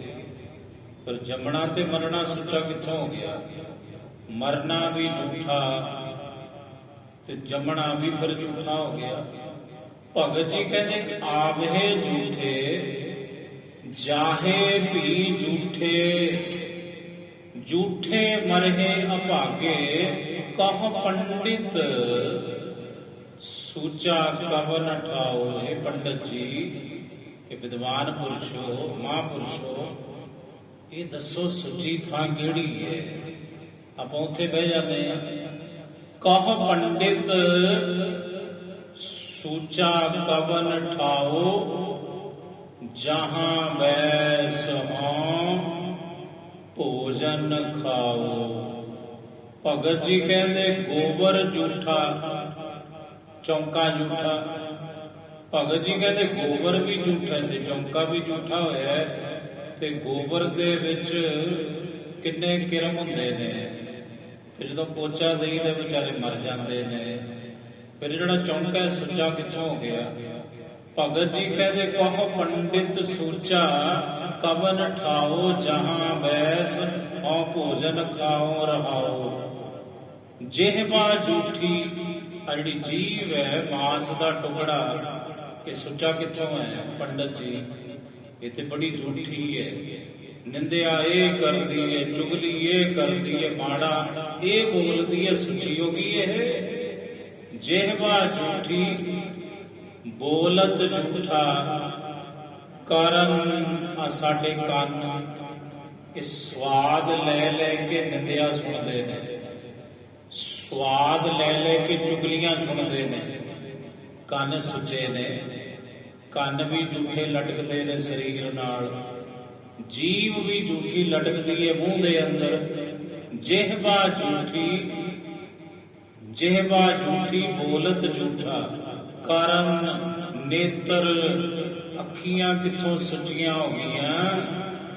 ਆ ਬਾਜ਼ਾਰ 'ਚ ਬਹਿ ਕੇ ਵੇਂਦੀਆਂ ਨੇ, ਇਧਰੋਂ ਆਉਂਦਾ ਕੋਈ ਉਧਰ ਜਾਂਦਾ ਹੈ। ਅੱਖੀ ਵੇਖ ਨਾ ਰਚੀਆਂ, ਬਹੁ ਰੰਗ ਤਮਾਸ਼ੇ ਪਰਾਏ ਤਨਾ ਨੂੰ। ਬੁਰੀ ਭਾਵਨਾ ਨਾਲ ਵੇਂਦੀਆਂ ਨੇ ਅੱਖੀਆਂ, ਇਹ ਪਵਿੱਤਰ ਹੋ ਗਈਆਂ, ਇਹ ਸੁੱਚੀਆਂ ਹੋ ਗਈਆਂ। ਭਗਤ ਜੀ ਕਹਿੰਦੇ ਅੱਖੀਆਂ ਵੀ ਝੂਠੀਆਂ ਨੇ ਸਾਡੀਆਂ ਤੇ। ਇਹ ਪੰਡਤ ਜੀ, ਜਿਹਵਾ ਝੂਠੀ ਬੋਲਤ ਝੂਠਾ, ਕਾਰਨ ਨੇਤਰ ਸਭ ਝੂਠੇ। ਇੰਦਰੀ ਕੀ ਝੂਠ ਉਤਰਸ ਨਾਹੀ, ਬ੍ਰਹਮ ਅਗਨ ਕੇ ਲੂਠੇ। ਭਗਤ ਜੀ ਕਹਿੰਦੇ ਪੰਡਤ ਜੀ ਜਿਹੜੀ ਇੰਦਰੀ ਹੈ ਉਹਦੀ ਤੇ ਝੂਠ ਕਦੇ ਉਤਰੇ ਨਹੀਂ ਸਕਦੀ। ਇਹ ਜਾਤੀ ਹੈ ਵਿਮਾਨ ਦੀ ਅੱਗ ਵਿੱਚ ਸੜਨ ਵਾਲੇ ਵਿਦਵਾਨ ਪੁਰਸ਼ਾ ਸੁਣ। ਇੰਦਰੀ ਕੀ ਝੂਠ ਉਤਰਸ ਨਾਹੀ, ਬ੍ਰਹਮ ਅਗਨ ਕੇ ਲੂਠੇ। ਅਗਨ ਵੀ ਝੂਠੀ, ਅੱਗ ਸੁੱਚੀ ਹੈ। ਜਦੋਂ ਅੱਗ ਬਲਦੀ ਹੈ ਉਹਦੇ 'ਚ ਪਤਾ ਨਹੀਂ ਕਿੰਨੇ ਜੀਵ ਮਰਦੇ ਨੇ। ਲੱਕੜ ਦੇ ਵਿੱਚ ਪਤਾ ਨਹੀਂ ਕਿੰਨੇ ਜੀਵ ਹੁੰਦੇ ਨੇ, ਪਾਥੀਆਂ 'ਚ ਪਤਾ ਨਹੀਂ ਕਿੰਨੇ ਹੁੰਦੇ ਨੇ। ਅੱਗ ਸੁੱਚੀ ਹੋ ਗਈ। ਭਗਤ ਜੀ ਕਹਿੰਦੇ ਅਗਨ ਵੀ ਝੂਠੀ, ਅੱਗ ਵੀ ਝੂਠੀ। ਅਗਨ ਵੀ ਝੂਠੀ ਕਿਉਂਕਿ ਭੋਜਨ ਤੇ ਅੱਗ ਨਾਲ ਤਿਆਰ ਹੋਣਾ ਨਾ, ਤੇ ਪਾਣੀ ਚਾਹੀਦਾ ਭੋਜਨ ਤਿਆਰ ਕਰਨ ਲਈ। ਅਗਨ ਵੀ ਝੂਠੀ, ਪਾਣੀ ਝੂਠਾ, ਪਾਣੀ ਵੀ ਝੂਠੇ। 42 ਲੱਖ ਜੁਨਾ ਇਹ ਪੰਡਤ ਜੀ ਪਾਣੀ ਵਿੱਚ ਨੇ, ਉੱਥੇ ਹੀ ਜੰਮਦੀਆਂ ਨੇ, ਉੱਥੇ ਹੀ ਮਰਦੀਆਂ ਨੇ, ਉੱਥੇ ਹੀ ਖਾਂਦੀਆਂ ਨੇ, ਪੀਂਦੀਆਂ ਨੇ, ਮਲ ਮੂਤਰ ਦੀ ਕਿਰਿਆ ਉੱਥੇ ਹੀ ਕਰਦੀਆਂ ਨੇ। ਪਾਣੀ ਸੁੱਚਾ ਕਿੱਥੋਂ ਹੋ ਗਿਆ? ਪਾਣੀ ਵੀ ਤਾਂ ਝੂਠਾ ਹੈ। ਅਗਨ ਵੀ ਝੂਠੀ, ਪਾਣੀ ਝੂਠਾ, ਝੂਠੀ ਬੈਸ ਪਕਾਇਆ। ਤੇ ਭਗਤ ਜੀ ਕਹਿੰਦੇ ਮੈਂ ਨਹੀਂ ਕਹਿੰਦਾ, ਪੰਡਤ ਜੀ ਤੁਸੀਂ ਕਹਿੰਦੇ ਹੋ ਕਿ ਜਿਹੜੀ ਔਰਤ ਹੈ, ਇਸਤਰੀ ਹੈ, ਮਹੀਨੇ ਵਿੱਚ ਕੁਝ ਦਿਨ ਇਹ ਵੀ ਝੂਠੀ ਹੋ ਜਾਂਦੀ ਹੈ। ਗੁਰਬਾਣੀ ਕਹਿੰਦੀ ਜਿਉਂ ਜੋਰੂ ਸਿਰ ਨਾਵਣੀ, ਆਵੇ ਵਾਰੋ ਵਾਰ, ਝੂਠੇ ਝੂਠਾ ਮੁਖ ਵਸੈ, ਨਿਤ ਨਿਤ ਹੋਵੇ ਖੁਆਰ। ਸਿਰ ਨਾਵਣੀ ਜਿਹੜੀ ਆਉਂਦੀ ਹੈ ਇਸਤਰੀ ਨੂੰ। ਪੰਡਤ ਜੀ ਤੁਸੀਂ ਕਹਿੰਦੇ ਉਹਨਾਂ ਦਿਨਾਂ ਵਿੱਚ ਉਹਨੇ ਇੱਕ ਦਿਨ ਇਸਤਰੀ ਵੀ ਝੂਠੀ ਹੈ ਤੇ ਰੋਟੀ ਤੇ ਇਸਤਰੀ ਨੇ ਬਣਾਉਣੀ ਹੈ, ਪ੍ਰਸ਼ਾਦਾ ਤੇ ਭੋਜਨ ਤੇ ਇਸਤਰੀ ਨੇ ਤਿਆਰ ਕਰਨਾ ਹੈ, ਆਪਾਂ ਥੋੜੀ ਕਰਨਾ ਹੈ। ਤਾਂ ਤੇ ਫਿਰ ਰੋਟੀ ਬਣਾਉਣ ਵਾਲੀ ਬੀਬੀ ਵੀ ਝੂਠੀ ਹੋ ਗਈ, ਉਹ ਕਿਹੜਾ ਸੁੱਚੀ ਹੈ। ਅਗਨ ਵੀ ਝੂਠੀ, ਪਾਣੀ ਝੂਠਾ, ਝੂਠੀ ਬੈਸ ਪਕਾਇਆ। ਝੂਠੀ ਕੜਛੀ, ਜਿਹੜੀ ਕੜਛੀ ਹੈ ਨਾ, ਕੜਛੀ ਇਹ ਸੁੱਚੀ ਹੈ ਕਿਤੇ। ਕਦੇ ਦਾਲ 'ਚ ਪੈਂਦੀ ਹੈ, ਕਦੇ ਸਬਜ਼ੀ 'ਚ ਪੈਂਦੀ ਹੈ। ਜਦੋਂ ਪਾਉਂਦੇ ਹੋ ਛਿੱਟੇ ਜਿਹੜੇ ਨੇ ਕਿਸੇ ਦੀ ਕੌਲੀ 'ਚੋਂ ਤੁਹਾਡੀ ਕੜਛੀ ਦੇ ਵਿੱਚ ਪੈਂਦੇ ਨੇ, ਇਹ ਕੜਛੀ ਸੁੱਚੀ ਹੋ ਗਈ ਕਿਤੇ, ਇਹ ਵੀ ਤੇ ਝੂਠੀ ਹੋ ਗਈ। ਝੂਠੀ ਬੈਸ ਪਕਾਇਆ, ਝੂਠੀ ਕਰਛੀ ਪਰੋਸਣ ਲਾਗਾ। ਝੂਠੀ ਕੜਛੀ ਨਾਲ ਪਰੋਸਣ ਲੱਗਿਆ, ਲਓ ਜੀ ਦਾਲ ਲਓ, ਸਬਜ਼ੀ ਲਓ। ਤੇ ਫਿਰ ਜਿਹੜੇ ਬਹਿ ਕੇ ਖਾਣ ਵਾਲੇ ਨੇ ਸੁੱਚੇ ਨੇ, ਉਹ ਵੀ ਤੇ ਝੂਠੇ ਹੋ ਗਏ। ਭਗਤ ਜੀ ਕਹਿੰਦੇ ਝੂਠੀ ਕਰਛੀ ਪਰੋਸਣ ਲਾਗਾ, ਝੂਠੇ ਹੀ ਬੈਸ ਖਾਇਆ। ਗੋਬਰ ਝੂਠਾ, ਚੌਂਕਾ ਝੂਠਾ, ਝੂਠੀ ਦੀਨੀ ਕਾਰਾ। ਗੋਹਾ ਕਿਤੋਂ ਸੁੱਚਾ ਹੋ ਗਿਆ? ਗੋਹਾ ਵੀ ਝੂਠਾ, ਗੋਬਰ ਵੀ। ਤੇ ਜਿੱਥੇ ਲਿਪਿਆ ਫਿਰ ਉਹ ਜਗ੍ਹਾ ਸੁੱਚੀ ਕਿਵੇਂ ਹੋ ਗਈ? ਉਹ ਚੌਂਕਾ ਸੁੱਚਾ ਕਿਵੇਂ ਹੋ ਗਿਆ? ਉਹ ਵੀ ਤੇ ਝੂਠਾ ਹੋਇਆ। ਗੋਬਰ ਝੂਠਾ, ਚੌਂਕਾ ਝੂਠਾ, ਝੂਠੀ ਦੀਨੀ ਕਾਰਾ, ਜਿਹੜੀਆਂ ਲਕੀਰਾਂ ਜੀਆਂ ਖਿੱਚੀਆਂ ਨੇ ਚੌਂਕੇ 'ਚ, ਉਹ ਸੁੱਚੀਆਂ ਹੋ ਗਈਆਂ। ਭਗਤ ਜੀ ਕਹਿੰਦੇ ਪੰਡਤ ਜੀ ਉਹ ਵੀ ਝੂਠੀਆਂ ਨੇ। ਪੰਡਤ ਜੀ ਕਹਿੰਦੇ ਉਹ ਬਾਬਾ ਕਬੀਰ ਮੈਨੂੰ ਬਖਸ਼, ਮੇਰੀ ਜਾਨ ਛੱਡ ਹੁਣ ਤੂੰ। ਚੱਲ ਹੁਣ ਤੂੰ ਆਏ ਦੱਸ ਫਿਰ ਸੁੱਚਾ ਕੌਣ ਹੁੰਦਾ ਹੈ? ਭਗਤ ਜੀ ਕਹਿੰਦੇ ਹਾਂ ਹੁਣ ਲੈਣ ਤੇ ਆਏ, ਹੁਣ ਸੁਣੋ ਪਤੇ ਦੀ ਬਾਤ ਸੁਣਾਉਂਦੇ ਆ ਤੁਹਾਨੂੰ। ਗੋਬਰ ਝੂਠਾ, ਚੌਂਕਾ ਝੂਠਾ, ਝੂਠੀ ਦੀਨੀ ਕਾਰਾ, ਕਹਿ ਕਬੀਰ ਤੇਈ ਨਰ ਸੂਚੇ। ਭਗਤ ਕਬੀਰ ਜੀ ਕਹਿੰਦੇ ਮੈਂ ਕਹਿੰਦਾ ਹਾਂ ਕਬੀਰ, ਅਸਲ ਵਿੱਚ ਪੰਡਤ ਜੀ ਉਹ ਮਨੁੱਖ ਸੁੱਚੇ ਹੁੰਦੇ ਨੇ। ਕਿਹੜੇ? ਜਿਹੜੇ ਸੁੱਚੇ ਸੱਚੇ ਪਰਮਾਤਮਾ ਦੇ ਨਾਮ ਨਾਲ ਜੁੜ ਜਾਣ, ਉਹ ਸੁੱਚੇ ਹੀ ਹੁੰਦੇ ਨੇ। ਫਿਰ ਸੂਚੇ ਇਹ ਨਾ ਆਖੀਆਂ ਬਹਿਨ ਜੇ ਬਿੱਡਾ ਧੋਏ, ਸੂਚੇ ਸਈ ਨਾਨਕਾ ਜਿਨ ਮਨ ਵਸਿਆ ਸੋਏ। ਜਿਨ੍ਹਾਂ ਦੇ ਮਨ ਵਿੱਚ ਉਹ ਵਸਦਾ ਹੈ ਸ਼ੋਭਾ ਵਾਲਾ ਪਰਮਾਤਮਾ, ਉਹਦਾ ਨਾਮ, ਅਸਲ ਵਿੱਚ ਉਹ ਮਨੁੱਖ ਹੀ ਸੁੱਚੇ ਨੇ। ਬਾਕੀ ਤੇ ਝੂਠੇ ਨੇ ਭਾਈ ਸਾਰੇ। ਇੱਕ ਪ੍ਰਭੂ ਦੇ ਸਿਮਰਨ ਤੋਂ, ਨਾਮ ਤੋਂ ਬਿਨਾਂ। ਕਹਿ ਕਬੀਰ ਤੇਈ ਨਰ ਸੂਚੇ, ਉਹੀ ਮਨੁੱਖ ਸੁੱਚੇ ਨੇ। ਕਿਹੜੇ ਜੀ? ਸਾਚੀ ਪਰੀ ਵਿਚਾਰਾ, ਜਿਨ੍ਹਾਂ ਦੇ ਅੰਦਰ ਸੱਚੇ ਸ਼ਬਦ ਦੀ, ਸੱਚੇ ਪਰਮਾਤਮਾ ਦੀ, ਨਾਮ ਦੀ ਵਿਚਾਰ ਪਈ, ਜਿਨ੍ਹਾਂ ਦੇ ਹਿਰਦੇ ਰੂਪੀ ਭਾਂਡੇ ਵਿੱਚ ਅਸਲ ਵਿੱਚ ਕਬੀਰ, ਉਹੀ ਸੁੱਚੇ ਹਨ ਭਾਈ। ਤੇ ਗੁਰੂ ਨਾਨਕ ਸਾਹਿਬ ਜੀ ਭਾਈ ਲਾਲੋ ਜੀ ਨੂੰ ਵੀ ਤੇ ਇਹੀ ਸਮਝਾ ਰਹੇ ਨੇ। ਸਾਹਿਬ ਕਹਿੰਦੇ ਭਾਈ ਲਾਲੋ ਸੁਣ, ਆ ਜਿੰਨੀ ਧਰਤੀ ਹੈ, ਜਿਤਨੀ ਸ੍ਰਿਸ਼ਟੀ ਹੈ, ਜਿਤਨੀ ਪ੍ਰਿਥਵੀ ਹੈ, ਇਹ ਗੁਰੂ ਨਾਨਕ ਦਾ ਹੀ ਚੌਂਕਾ ਹੈ ਸਭ। ਸੁਣ ਕਰ ਲਾਲੋ ਬਿਕਸਿਓ ਤਬ ਹੀ। ਇਹ ਸੁਣ ਕੇ ਭਾਈ ਲਾਲੋ ਜੀ ਬੜੇ ਖੁਸ਼ ਹੋਏ, ਬੜੇ ਪ੍ਰਸੰਨ ਹੋਏ। ਆਨਿਓ ਭੋਜਨ ਧਾਈ, ਆਖਿਆ ਸਤ ਵਚਨ ਮਹਾਰਾਜ ਲਓ, ਇੱਥੇ ਹੀ ਛਕੋ ਬਹਿ ਕੇ ਤੁਸੀਂ, ਜਿੱਥੇ ਤੁਹਾਡਾ ਚਿੱਤ ਕਰਦਾ ਹੈ। ਦੌੜ ਕੇ ਗਏ ਭਾਈ ਲਾਲੋ ਜੀ, ਅੰਦਰੋਂ ਬੜੇ ਸਨਮਾਨ ਸਹਿਤ ਥਾਲ ਲੈ ਕੇ ਆਏ ਸਾਹਿਬ ਦੇ ਅੱਗੇ। ਬਣੀ ਬਾਜਰੇ ਕੀ ਸੁਭ ਰੋਟੀ, ਬਾਜਰੇ ਦੀ ਰੋਟੀ ਕਿਤੇ ਕਿਤੇ ਲੱਭਦੀ ਆ। ਬਾਜਰੇ ਦੀ ਰੋਟੀ ਬੜੀ ਸਵਾਦ ਹੁੰਦੀ ਹੈ। ਬਾਜਰੇ ਦੀ ਰੋਟੀ ਗੁਜਰਾਤ ਬੜੀ ਬਣਦੀ ਹੈ, ਪੰਜਾਬ 'ਚ ਤੇ ਬਣਦੀ ਹੈ, ਪਿੰਡਾਂ 'ਚ, ਰਾਜਸਥਾਨ ਦੇ ਇਲਾਕੇ 'ਚ ਵੀ ਬਣਦੀ ਹੈ। ਗੁਜਰਾਤ ਦੇ ਵਿੱਚ ਤਕਰੀਬਨ ਘਰ ਘਰ ਦੇ ਵਿੱਚ ਬਣਦੀ ਹੈ ਰੋਟੀ ਬਾਜਰੇ ਦੀ। ਮੈਂ ਖਾਧੀ ਉੱਥੇ, ਮੈਨੂੰ ਤਾਂ ਪਤਾ ਹੈ। ਬਾਜਰੇ ਦੀ ਰੋਟੀ ਤੇ ਦੇਸੀ ਘਿਓ ਗਰਮ ਗਰਮ ਬੜੀ ਸਵਾਦ ਲੱਗਦੀ ਹੈ। ਤੇ ਜੇ ਬਾਜਰੇ ਦੀ ਰੋਟੀ ਨਾਲ ਸਾਗ ਹੋਵੇ, ਫਿਰ ਸੋਨੇ ਤੇ ਸੁਆਗ ਹੈ। ਹੁਣ ਇਹ ਦੋਵੇਂ ਚੀਜ਼ਾਂ ਭਾਈ ਲਾਲੋ ਜੀ ਨੇ ਬਣਾਈਆਂ। ਗੁਰੂ ਨਾਨਕ ਸਾਹਿਬ ਨੂੰ ਪ੍ਰਸ਼ਾਦਾ ਛਕਾਇਆ ਕਿਹੜਾ? ਬਾਜਰੇ ਦੀ ਰੋਟੀ ਬਣੀ ਸੀ। ਸਰਖਪ ਸਾਗ ਬਣਾਈ, ਸਰਖਪ ਸਾਗ ਬਣਾਈ। ਸਰਖਪ ਕਹਿੰਦੇ ਨੇ ਸਰੋਂ ਨੂੰ, ਸਾਗ ਕਹਿੰਦੇ ਨੇ ਸਾਗ ਨੂੰ। ਸਰੋਂ ਦਾ ਸਾਗ ਬਣਾਇਆ ਸੀ। ਮਰਦਾਨੇ ਅਵਲੋਕ ਆਹਾਰਾ, ਭਾਈ ਮਰਦਾਨਾ ਜੀ ਨੇ ਜਦੋਂ ਵੇਖਿਆ ਬਾਜਰੇ ਦੀ ਰੋਟੀ ਤੇ ਸਰੋਂ ਦਾ ਸਾਗ, ਮਨ ਮੈਂ ਗੱਡੀ ਵਿਚਾਰੀ, ਮਨ ਵਿੱਚ ਕੁਝ ਤਰੰਗਾਂ ਉੱਠੀਆਂ। ਭਾਈ ਮਰਦਾਨਾ ਜੀ ਦੇ ਕੁਝ ਵਿਚਾਰ ਉੱਠੇ, ਖਿਆਲ ਉੱਠੇ, ਫੁਰਨੇ ਉੱਠੇ। ਭਾਈ ਮਰਦਾਨਾ ਜੀ ਦੇ ਮਨ ਵਿੱਚ ਜਿਹ ਵਿੱਚ ਗੁਨੀ ਸੁਜਾਨੀ ਸ੍ਰੀ ਗੁਰ। ਕਹਿੰਦੇ ਜਿਵੇਂ ਵਿਚਾਰ ਭਾਈ ਮਰਦਾਨਾ ਜੀ ਦੇ ਮਨ ਵਿੱਚ ਆਈ ਤੇ ਗੁਰੂ ਨਾਨਕ ਸਾਹਿਬ ਮਹਾਰਾਜ ਅੰਤਰਜਾਮੀ ਸਤਿਗੁਰੂ ਉਸੇ ਵਕਤ ਪਕੜ ਗਏ। ਸਾਰੀ ਬਾਤ ਅੰਤਰਜਾਮੀ ਸਾਰੀ।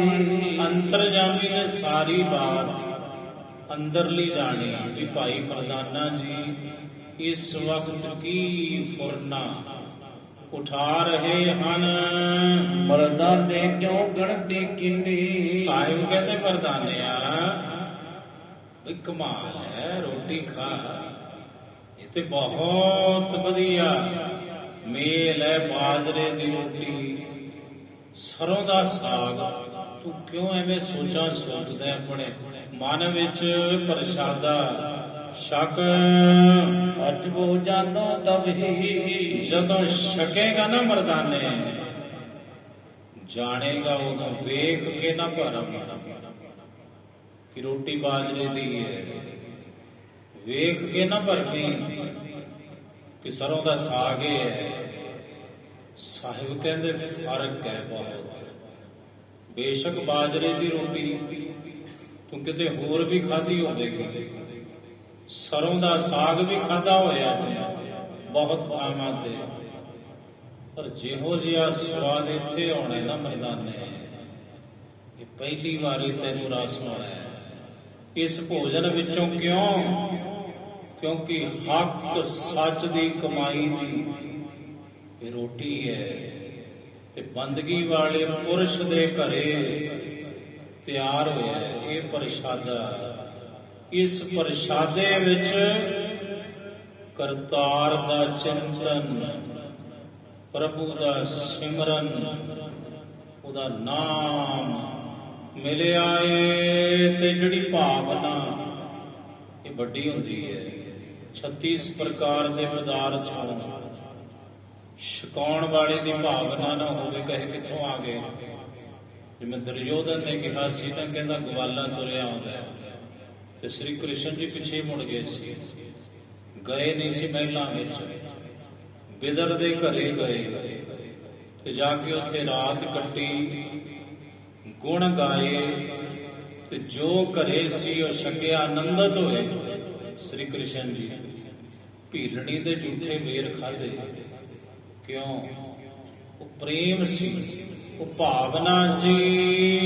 ਕਹਿ ਕਰ ਦੀਨੋ ਨਿਜ ਕਰੇ ਅਸਨਾ। ਸਾਹਿਬ ਜੀ ਨੇ ਆਪਣੇ ਹੱਥੀਂ ਫਿਰ ਦਿੱਤੀ, ਉਹਨੂੰ ਤੋੜ ਕੇ ਗਰਾਹੀ। ਭਾਈ ਮਰਦਾਨਾ ਜੀ ਨੂੰ ਕਹਿੰਦੇ ਲੈ ਮਰਦਾਨੇ ਛਕ। ਜੋ ਦਾਨੀ ਸੁਖ ਸਭ ਹੀ। ਜੋ ਦਾਨੀ ਸੁਖ ਸਭ ਹੀ, ਜੋ ਸਾਰਿਆਂ ਨੂੰ ਸੁੱਖਾਂ ਦਾ ਦਾਨ ਦੇਣ ਵਾਲੇ ਸੁੱਖਾਂ ਦੇ ਦਾਨੀ ਨੇ। ਧੰਨ ਧੰਨ ਸ੍ਰੀ ਗੁਰੂ ਨਾਨਕ ਦੇਵ ਸਾਹਿਬ ਜੀ ਮਹਾਰਾਜ ਜੀ ਨੇ ਆਪਣੇ ਹੱਥੀਂ ਪ੍ਰਸ਼ਾਦਾ ਤੋੜ ਕੇ ਭਾਈ ਮਰਦਾਨਾ ਜੀ ਨੂੰ ਦਿੱਤਾ। ਵਾਹਿਗੁਰੂ ਜੀ ਕਾ ਖਾਲਸਾ, ਵਾਹਿਗੁਰੂ ਜੀ ਕੀ ਫਤਿਹ।